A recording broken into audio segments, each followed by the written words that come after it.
Quiconque intimide toute personne qui agit individuellement ou en association avec d'autres en vue de l'empêcher de faire valoir ses droits ou ceux des autres viole le prescrit de la déclaration de l'ONU sur les défenseurs des droits humains, déclare Thierry Nibasame, chargé des programmes à la coalition burundaise des défenseurs des droits de l'homme, CBDDH en sigle.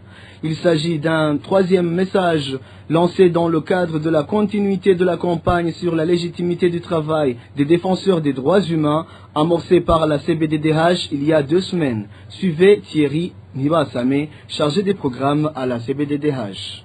Le premier article reflète le titre de la déclaration qui est assez révélateur. En effet, elle s'intitule « Déclaration sur le droit et la responsabilité des individus, groupes et organes de la société de promouvoir et protéger les droits de l'homme et les libertés fondamentales universellement reconnues ». Alors, un défenseur des droits humains étant toute personne qui, individuellement ou en association avec d'autres, œuvre à la promotion et à la protection des droits humains, quiconque intimide toute personne en vue de l'empêcher de faire valoir ses droits et ceux des autres, viole le prescrit de cette déclaration. L'article 1er de la déclaration est plus explicite. Il stipule que chacun a le droit, individuellement ou en association avec d'autres, de promouvoir la protection et la réalisation des droits de l'homme et des libertés fondamentales au niveau national et international. Comme nous l'avons déjà évoqué dans les objectifs de la présente campagne, nous voulons porter à la connaissance des citoyens en général et des défenseurs des droits humains en particulier cet outil international qui nous protège tous. Ainsi, certains dirigeants burundais qui, sciemment ou par ignorance, disent que seuls les élus du peuple investis dans le mandat populaire peuvent s'occuper des problèmes que traitent les défenseurs, portent une sérieuse entorse à la dite déclaration. Par cette dernière, l'Assemblée générale des Nations Unies reconnaît et apprécie plutôt la précieuse contribution qu'apportent les individus, groupes et associations à l'élimination effective de toutes les violations des droits de l'homme et des libertés fondamentales du peuple et des personnes, notamment des violations massives,